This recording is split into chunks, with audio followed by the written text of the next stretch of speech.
Thank you very much. That was really nice. Thanks. So this is great. Just ask me anything, I guess.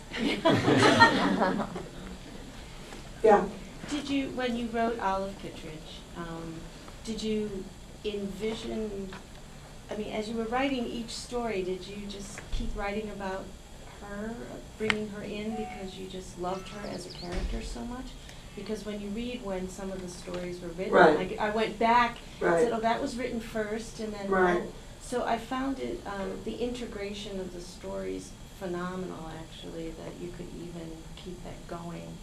So I was just curious about your process with that. Well, the question is, you know, obviously there are the dates. If you look there, some of them go way back, and those stories were rewritten once Olive had arrived.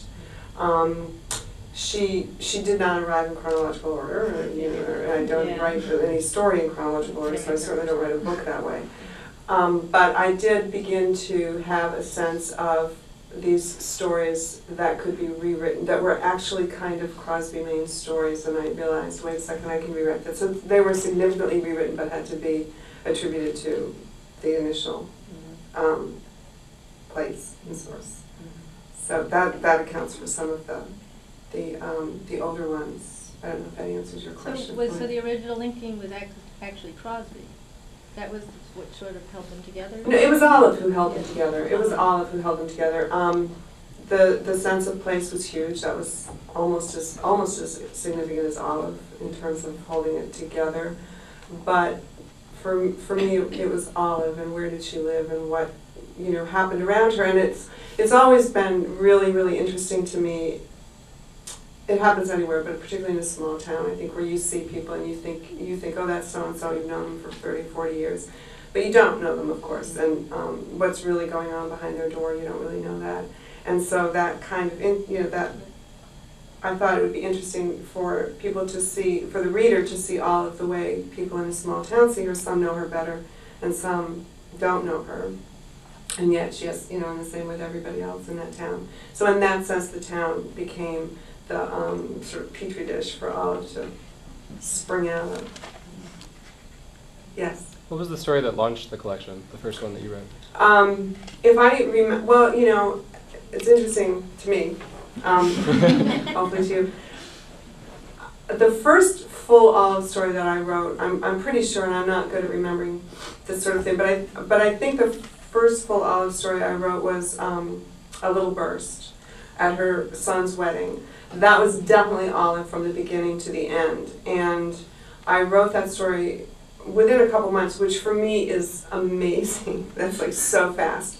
So that, I think, made me understand that Olive was there and she was here to stay for a while. But there were other stories that I was working on, not just the ones that I told you, that were rewritten to accommodate Crosby, but the story where she's taken hostage in the bathroom. I had been working on that story for 10 years.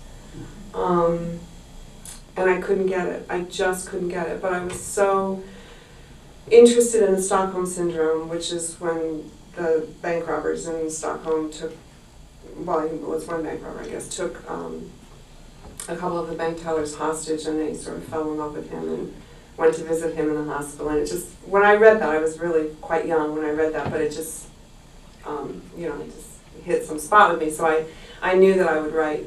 And anyway, I was trying to write, so I couldn't figure out the form of it, I couldn't figure it out.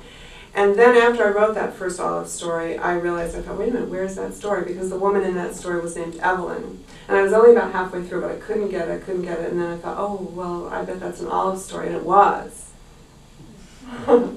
Yeah, I get Olive in that bathroom, and then, so. Yeah. Standing by the picnic table at her son's wedding. I think that was the first visitation. Yeah. Yes? Was there a point at which you knew that this was, a book called Olive Kitteridge and not just a couple of stories that you were writing? Yeah, I did. Right away. When I saw it, I did immediately. When I wrote that first Olive story, when I wrote that first scene, and I think I did begin that story at the beginning, because I do remember seeing that picnic table, and I understood right away. I thought, Olive is going to have her own book, and it's going to be called The Olive Stories. But marketing being what it is, that title wasn't available to me. But I knew really immediately, I understood that she would have her book and that it would be stories. And they would all be about Olive. Yeah. And how did you know that they would be linked stories as opposed to, I mean, a bigger story? Because obviously she just kept coming back to you and she sort of Olive just kept appearing. So what was the deciding point that you knew it would be stories as opposed to one big? Well, it just, I just knew it, which isn't very interesting. So Don't make something. I will exactly make something up. And this is what I'll make up, and I have made up. Because I think that the unconscious or subconscious, I know there's a difference, I don't really understand, I mean, I'm not schooled in that, but whatever's below the conscious level is at work a lot for writers, for everybody. But for writers, it's really, really, really at work. And what was the question? How did you know that they would be linked stories as opposed to... Exactly. So even though I knew that, I think the reason that I knew that. What was the question? Why were they, how did she know that they were going to be linked stories as opposed to a novel? Good, okay. And I said I just knew it, but we're trying to make a little more of this. Making some hay. Yeah, I honestly think that I understood intuitively that Olive was too much to take in a traditional linear kind of way, that she was an episodic type of fictional experience, and that I sort of envisioned it that way immediately, which is good because it saved me a lot of time to find the form. So I think that I just sensed that a reader would need a break, a writer as well. A reader would need a break from Olive. You can't turn that page, you can't turn every page and see the word Olive on it. I just don't think that would work. It wouldn't work for me. And so, it's a sense of rhythm, like when does the reader need a breath, and when can they draw back, and when can you push them up against her again. So I think that's my sense of what was actually going on subconsciously. Yeah, yeah, it works. Yes. I guess that tendency to link, the episodic tendency, how did that inform your work as a guest editor? Yeah, that's a good question.